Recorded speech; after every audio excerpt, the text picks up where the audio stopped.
प्रधानमंत्री नरेंद्र मोदी ने बेंगलुरु में एरो इंडिया शो का किया उद्घाटन। कहा, रक्षा बाजार के बजाय रक्षा साझेदार बन रहा है भारत।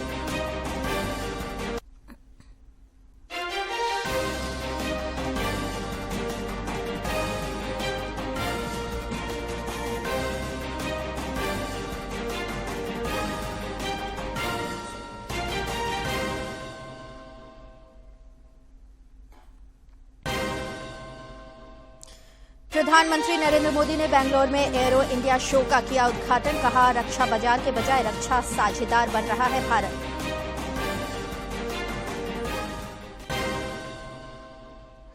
मुख्यमंत्री हेमंत सोरेन आज चतरा में खतियानी जोहार यात्रा में करेंगे शिरकत। करोड़ों रुपए की परियोजनाओं का करेंगे उद्घाटन और शिलान्यास। पूर्व केंद्रीय मंत्री और सांसद जयंत सिन्हा रामगढ़ में आयोजित आम बजट पर चर्चा में हुए शामिल। कहा, आम बजट में मध्यम वर्ग का रखा गया ख्याल।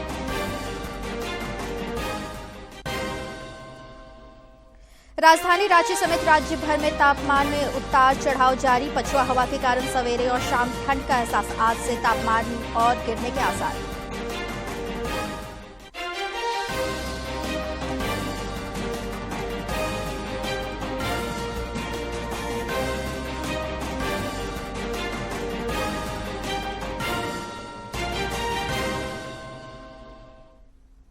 नमस्कार, खबरें झारखंड में आपका स्वागत है। मैं हूं मंजुषा भारद्वाज और अब समाचार विस्तार से।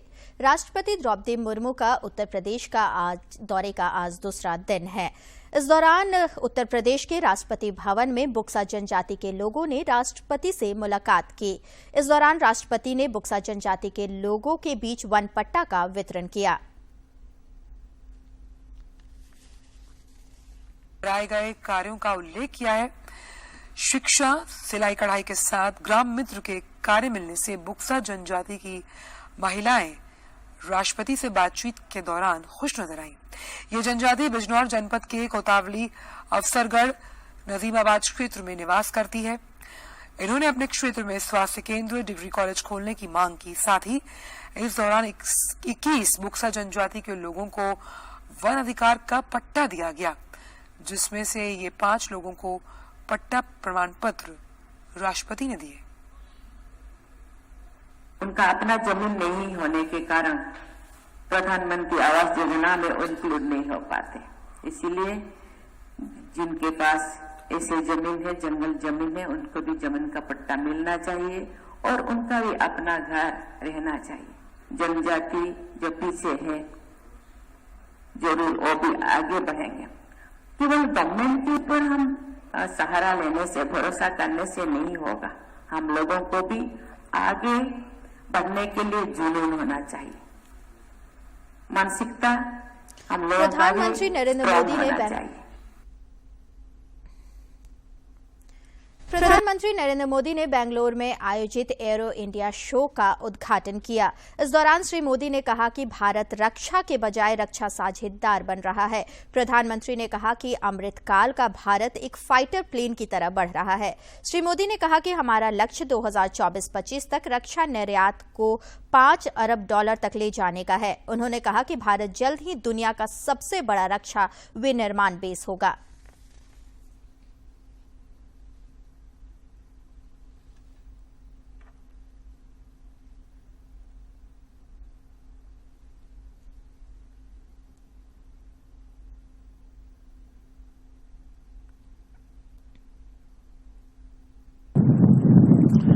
मैं एरो इंडिया के रोमांचक पलों का गवाह बन रहे सभी साथियों का अभिनंदन करता हूं। बेंगलुरु का आसमान आज नए भारत के सामर्थ्य का साक्षी बन रहा है। बेंगलुरु का आसमान आज इस बात की गवाही दे रहा है कि नई ऊंचाई, नए भारत की सच्चाई है। आज देश नई ऊंचाइयों को छू भी रहा है और उन्हें पार भी कर रहा है। साथियों, एरो इंडिया का ये आयोजन भारत के बढ़ते हुए सामर्थ्य का उदाहरण है। इसमें दुनिया के करीब 100 देशों की मौजूदगी होना दिखाता है कि भारत पर पूरे विश्व का विश्वास कितना बढ़ गया है। देश विदेश के 700 से अधिक एग्जीबिटर्स इसमें अपनी भागीदारी कर रहे हैं। इसने अब तक के पुराने सारे रिकॉर्ड तोड़ दिए हैं। इसमें भारतीय एमएसएमईज भी हैं, स्वदेशी स्टार्टअप्स भी हैं और दुनिया की जानी मानी कंपनियां भी है। यानी एरो इंडिया की theme the runway to a billion opportunities जमीन से लेकर आकाश तक हर तरफ नजर आ रही है। मेरी कामना है आत्मनिर्भर होते भारत की ये ताकत ऐसे ही बढ़ती रहे। साथियों, यहां एरो इंडिया के साथ ही डिफेंस मिनिस्टर्स कॉन्क्लेव और सीईओज राउंड टेबल इसका भी आयोजन किया जा रहा है।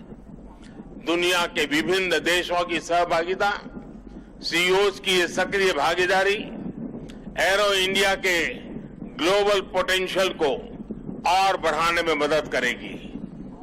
ये मित्र देशों के साथ भारत की विश्वसनीय भागीदारी को आगे ले जाने का भी एक माध्यम बनेगा।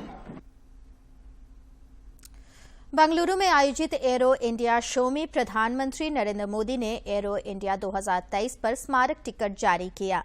एरो इंडिया शो में भारतीय वायुसेना के सुखोई विमान ने त्रिशूल फॉर्मेशन का प्रदर्शन किया।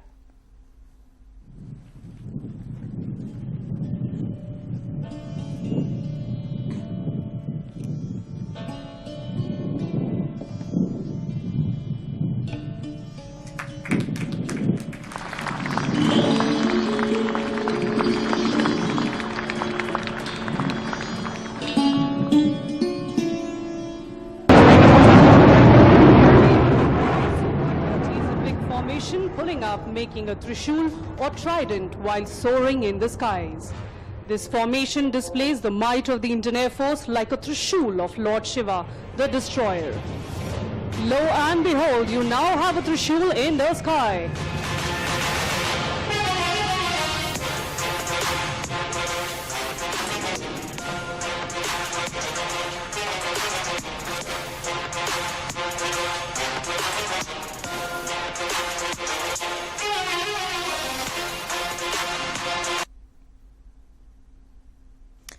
संसद के बजट सत्र के पहले भाग का आज अंतिम दिन है। सत्र के दौरान लोकसभा में सदस्यों ने प्रश्नकाल के दौरान कई महत्वपूर्ण सवाल किए, जिसका जवाब विभागीय मंत्रियों ने दिया। इस दौरान हजारीबाग के सांसद और पूर्व केंद्रीय मंत्री जयंत सिन्हा ने ई श्रम पोर्टल पर असंगठित क्षेत्र के 29 करोड़ मजदूरों को निबंधित किए जाने का स्वागत किया। दिया गया है, जो उत्तर में दिया गया है महोदय, 29 करोड़ लोगों को ई श्रम पोर्टल के द्वारा रजिस्टर किया गया है। ये बहुत बड़ी संख्या है, तो इसलिए मैं माननीय मंत्री जी को बहुत बहुत बधाई देना चाहता हूं। लेकिन असंगठित क्षेत्र झारखंड में, मेरे गृह राज्य में काफी बड़ा है, लेकिन तब भी जब हम झारखंड की संख्या देखते हैं तो झारखंड की संख्या में हमें नजर आता है कि 91 लाख लोग जो है वो ई श्रम पोर्टल में रजिस्टर्ड है।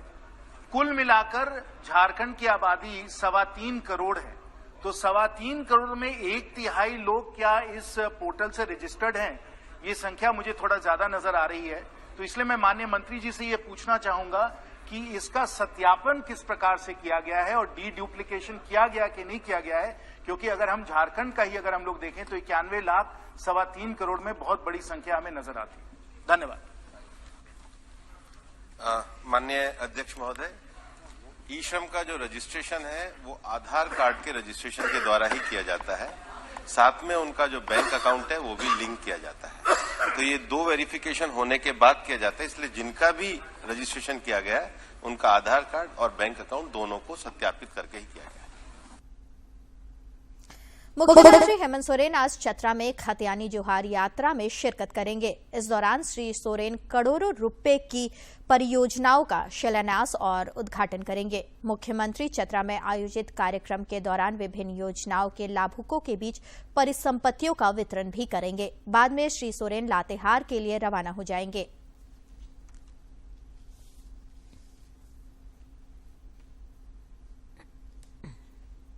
भाजपा विधायक दल के नेता बाबूलाल मरांडी ने पार्टी के अनुसूचित जाति मोर्चा के कार्यकर्ताओं से केंद्र सरकार की उपलब्धियों को समाज के अंतिम व्यक्ति तक पहुंचाने का आह्वान किया है।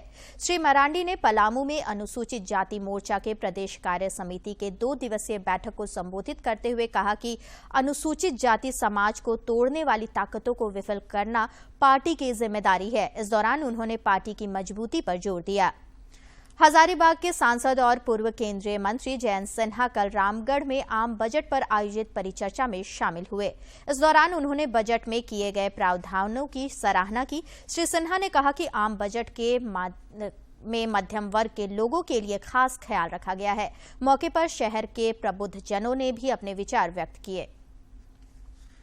बहुत बड़ी संख्या के मेरे मित्रों और आजसू और भारतीय जनता पार्टी के सब कार्यकर्ता भाइयों, मैं थोड़ी बहुत आप लोगों की क्लास लूंगा और थोड़ा बजट के बारे में बताऊंगा।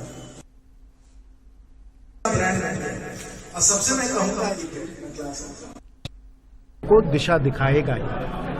ये बजट को लोगों ने कहा है कि ये सप्तऋषि जो है 7 बिंदुओं का ये बजट है, जिसमें युवाओं को, किसानों को, पिछले वर्गों को, एमएसएमई क्षेत्र को बहुत सारा इसमें हम लोगों ने प्रोत्साहन के लिए साधन हम लोगों ने दिया है। साथ साथ ग्रीन ग्रोथ, फाइनेंशियल सेक्टर और इंफ्रास्ट्रक्चर को भी हम लोगों ने प्रोत्साहन दिया है। तो ये सप्तऋषि वाला बजट है। ये 7 बिंदु हैं इस बजट के, जिनको सब लोग पसंद कर रहे हैं और उसकी प्रशंसा कर रहे हैं। चिकित्सकों, अधिवक्ताओं सहित आम आवाम को संबोधित करते हुए केंद्रीय बजट की गुणों को गिराया। सांसद श्री सिन्हा ने कहा, यह बजट आजादी के 100वें वर्ष में विश्व में भारत को एक सशक्त राष्ट्र के रूप में स्थापित करेगा, इसकी नींव रखी गई है। सप्तऋषि के थीम पर आधारित यह बजट देश के हर गरीब को एक पक्का मकान सुविधाओं सहित देगा, तो हर घर को। रामगढ़ विधानसभा उपचुनाव के मद्देनजर प्रशासनिक तैयारियां जोरों पर है। उपचुनाव के सिलसिले में कल विभिन्न राजनीतिक दलों के प्रतिनिधियों और प्रत्याशियों की उपस्थिति में ईवीएम का द्वितीय रैंडमाइजेशन किया गया। उपचुनाव को लेकर राजनीतिक दलों की ओर से लगातार बैठकों का दौर जारी है। रामगढ़ उपचुनाव के सिलसिले में आगामी 27 फरवरी को मतदान होना है, जबकि 2 मार्च को वोटों की गिनती कराई जाएगी। उपचुनाव में कुल 18 प्रत्याशी भाग्य आजमा रहे हैं। मुख्य मुकाबला यूपीए समर्थित कांग्रेस पार्टी के उम्मीदवार बजरंग महतो और एनडीए समर्थित आजसू पार्टी प्रत्याशी सुनीता चौधरी के बीच होने की प्रबल संभावना है। इधर रामगढ़ जिले में वाहन जांच के दौरान एक वाहन से 10 लाख रुपए बरामद किए गए। निर्वाचन आयोग की ओर से जारी दिशा निर्देशों के अनुसार जिला निर्वाचन पदाधिकारी सह आयुक्त माधवी मिश्रा और पुलिस अधीक्षक पीयूष पांडे के निर्देश पर गठित फ्लाइंग स्क्वाड टीम ने यह कार्रवाई की है। भाजपा विधायक दल के नेता बाबूलाल मरांडी ने सोशल मीडिया के माध्यम से मुख्यमंत्री हेमंत सोरेन से कहा है कि पुलिस महानिदेशक की नियुक्ति के मामले में लगाए जा रहे अटकलों को दूर करे। श्री मरांडी ने कहा कि सुप्रीम कोर्ट के निर्देश के आलोक में यूपीएससी द्वारा चुनकर भेजे गए 3 नामों में से किसी एक को डीजीपी बनाना है।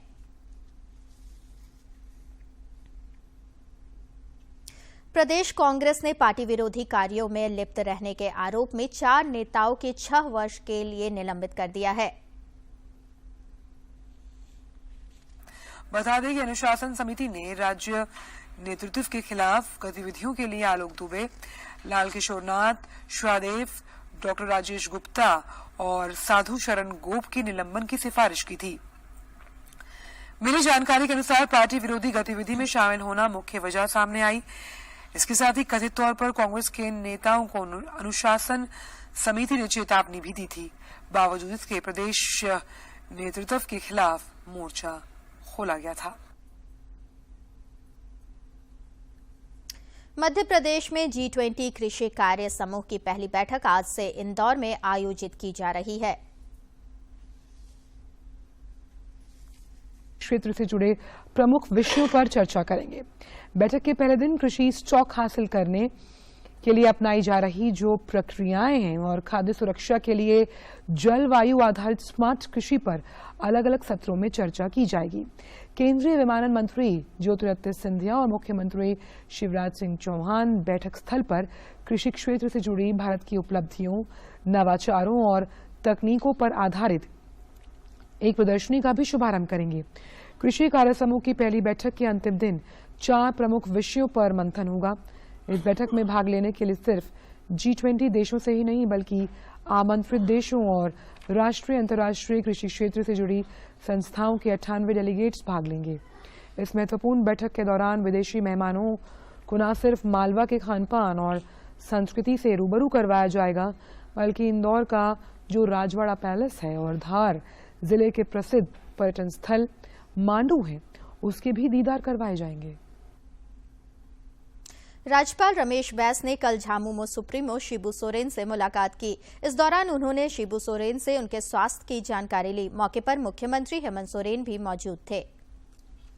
खूंटी में लूटकांड मामले में शामिल 3 अपराधियों को पुलिस ने गिरफ्तार किया है। पकड़े गए लुटेरों से पूछताछ के बाद पुलिस ने 2 अन्य लूट के मामले का भी पर्दाफाश किया है।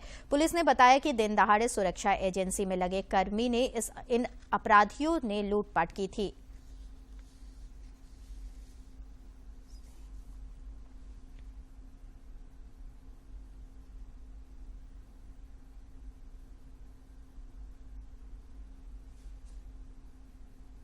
किया गया। उद्भेदन करने के क्रम में जो लूटा हुआ मोटरसाइकिल था उसकी बरामदगी की गई है।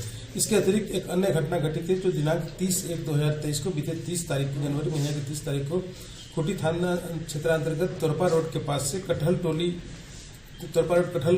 के पास से SIS के कर्मचारी थे जो कि सरकारी शराब दुकान के पैसा को जमा करने हेतु खूंटी में बैंक जा रहा था। उसके पास से एक पिट्ठू बैग और जिसमें कुल 1,69,490 रुपया और बैग में रखे गए अन्य कागजात जो उनके बैंक जाने के बाद सील करने के काम में आता है, उसकी लूट 3 अज्ञात अपराधकर्मियों द्वारा कर ली गई थी। केंद्रीय जनजातीय कार्य मंत्रालय की ओर से 16 से 27 फरवरी तक गोंड आदि महोत्सव का आयोजन किया गया है। जनजातीय मामलों के केंद्रीय मंत्री अर्जुन मुंडा ने लोगों से अपील की है कि वे आदि महोत्सव में आए, आदिवासी कलाकारों से मिले और उनकी पेंटिंग्स एवं अन्य सामानों की खरीदारी करें। इंडियन ऑयल को लेकर सोशल मीडिया पर चल रहे खबरों का मंत्रालय ने फैक्ट चेक में खंडन किया है। पीआईबी ने अपने फैक्ट चेक ट्विटर हैंडल से इस खबर की सच्चाई बताई। पीआईबी फैक्ट चेक के अनुसार ये अप्रूवल लेटर पूरी तरह से फर्जी सरकारी तेल कंपनी इंडियन ऑयल कॉर्पोरेशन ने इसी तरह का पत्र जारी नहीं किया है। साथ ही सही जानकारी के लिए आईओसीएल की जो आधिकारिक वेबसाइट है उस पर जाकर इस सिलसिले में सही जानकारी जुटाने का अनुरोध किया गया। हम अपने दर्शकों से इस मंच के माध्यम से अनुरोध करते हैं कि वो अफवाहों से बचें और सोशल मीडिया पर वायरल हो रही किसी भी खबर या वीडियो की सत्यता को हमेशा जांचें। अनावश्यक वायरल होने वाले संदेशों से हमेशा बचें। विश्व रेडियो दिवस आज विश्व भर में मनाया जा रहा है। रेडियो के महत्व के बारे में जनता और मीडिया के बीच जागरूकता बढ़ाने और रेडियो के माध्यम से सूचना तक लोगों की पहुंच प्रोत्साहित करने के लिए हर साल यह दिन मनाया जाता है। विश्व रेडियो दिवस के 12वें संस्करण की थीम रेडियो एंड पीस है। संयुक्त राष्ट्र शैक्षिक वैज्ञानिक और सांस्कृतिक संगठन यूनेस्को का कहना है कि संघर्ष की रोकथाम और शांति निर्माण के लिए स्वतंत्र रेडियो महत्वपूर्ण माध्यम है। आज रेडियो की अनूठी शक्ति को याद करने का भी दिन है जो दुनिया के हर कोने से लोगों को एक साथ लाता है। राजधानी रांची समेत राज्य भर में तापमान में उतार चढ़ाव जारी है। मौसम विज्ञान केंद्र रांची ने बताया कि पछुआ हवा के कारण सवेरे और शाम ठंड का एहसास हो रहा है। मौसम वैज्ञानिकों के अनुसार आने वाले दिनों में तापमान में और गिरावट देखने को मिल सकती है। दक्षिण अफ्रीका में महिला क्रिकेट T20 विश्व कप में भारत ने ग्रुप बी मैच में पाकिस्तान को 7 विकेट से हरा दिया है। विश्व कप में जीत के साथ शुरुआत की है। रोमांचक मुकाबले में भारतीय महिलाओं ने पाकिस्तान को 7 विकेट से हराने में सफलता पाई। पाकिस्तान से जीत के लिए मिले 150 रन के लक्ष्य को भारत ने 1 ओवर शेष रहते हासिल कर लिया। मैच में 35 रन की नाबाद पारी खेलने वाली जेमिमा रोड्रिगेज को प्लेयर ऑफ द मैच चुना गया। लोहरदगा के किसान उन्नत कृषि तकनीकों को अपनाकर उत्पादन और आमदनी बढ़ा रहे हैं। यहाँ के किसान कुछ वर्षों से स्ट्रॉबेरी की खेती भी कर रहे हैं, जो उनके स्थिति को और संबल प्रदान कर रहा है। सर्वश्रेष्ठ कृषि उद्यमी के राष्ट्रीय पुरस्कार से संबंधित कुंड प्रखंड क्षेत्र के पंडरा की एमनली कुंडलना, जिन्हें बागे दीदी के नाम से जाना जाता है, सभी किसानों के लिए इलाके में नजीर हैं।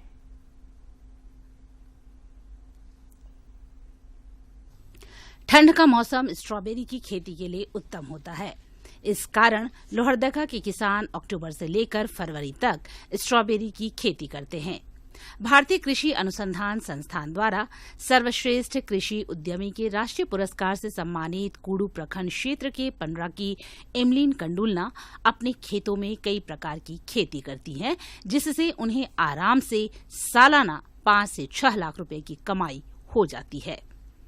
महीने का तो अभी जैसे सभी चीज बेचते हैं तो पपीता का अलग होता है और स्ट्रॉबेरी का तो अभी अलग ही हो रहा है, तो सबका अलग अलग जोड़ते हैं तो 30 से 40 हजार हो जाता है। सालाना का क्या रहता है? सालाना का 5 से 6 हो जाता है।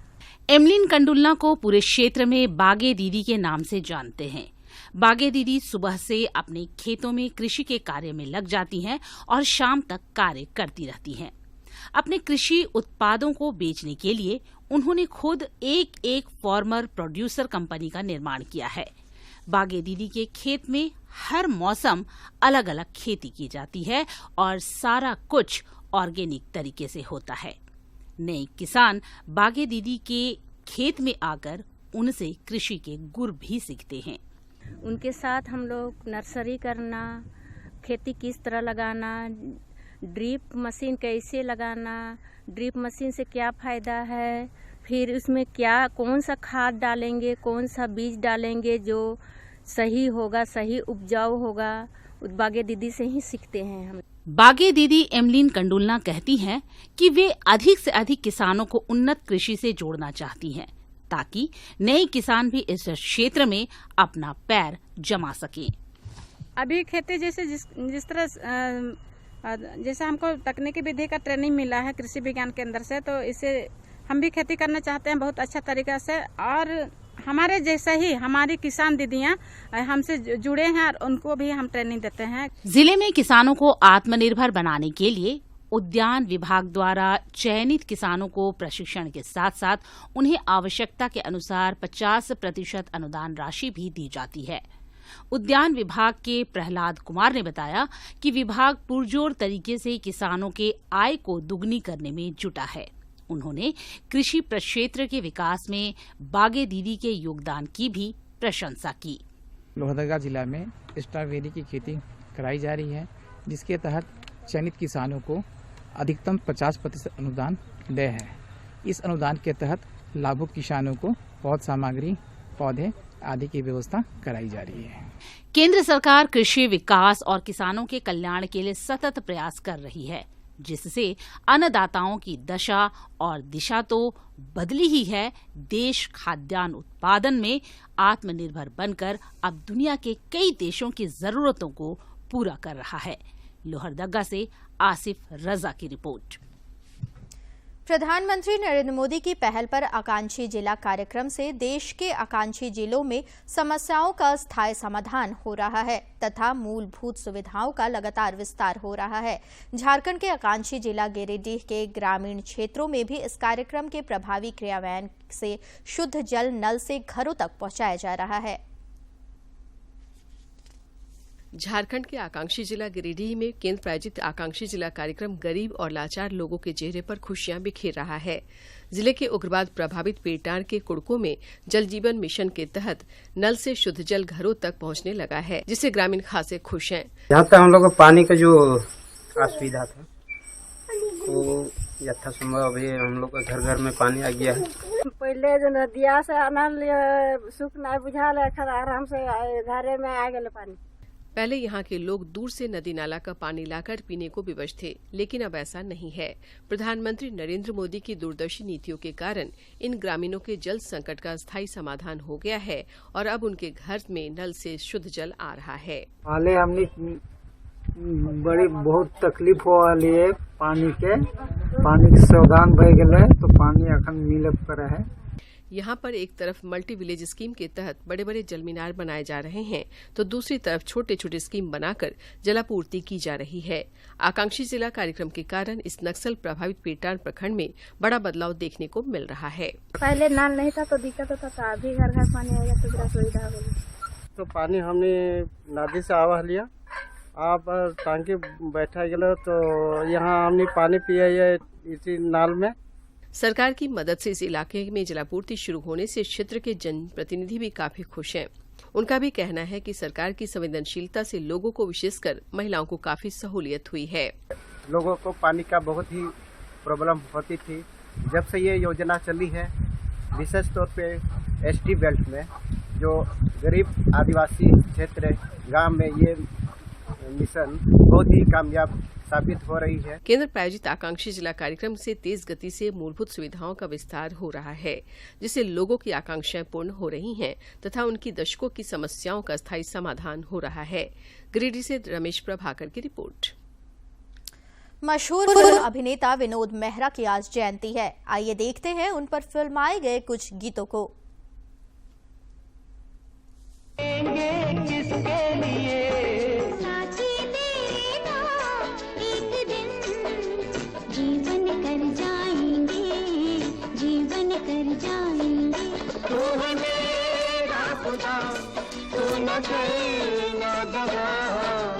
तुम दिन मर जाएंगे, तुम दिन मर जाएंगे। तेरे नैनों के मैं दीप जलाऊंगा, अपनी आंखों से दुनिया दिखलाऊंगा। अच्छा वो क्या है? एक मंदिर है, उस मंदिर में एक मूरत है।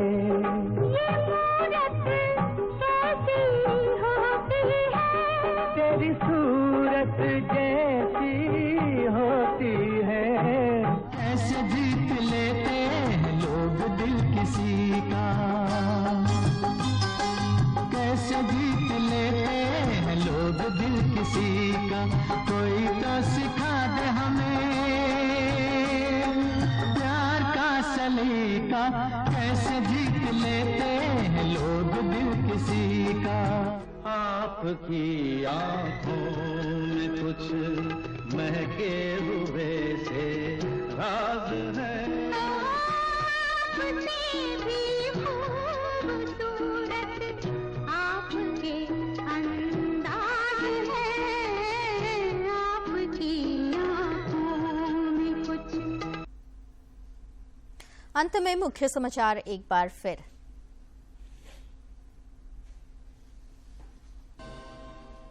प्रधानमंत्री नरेंद्र मोदी ने बेंगलुरु में एरो इंडिया शो का किया उद्घाटन। कहा, रक्षा बाजार के बजाय रक्षा साझेदार बन रहा है भारत।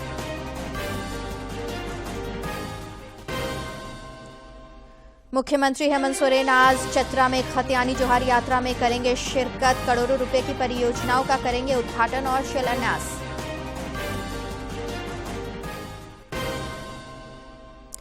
पूर्व केंद्रीय मंत्री और सांसद जयंत सिन्हा रामगढ़ में आयोजित आम बजट पर चर्चा में हुए शामिल। कहा, आम बजट में मध्यम वर्ग का रखा गया ख्याल। और राजधानी रांची समेत राज्य भर में तापमान में उतार चढ़ाव जारी। पछुआ हवा के कारण सवेरे और शाम ठंड का एहसास। आज से तापमान और गिरने के आसार।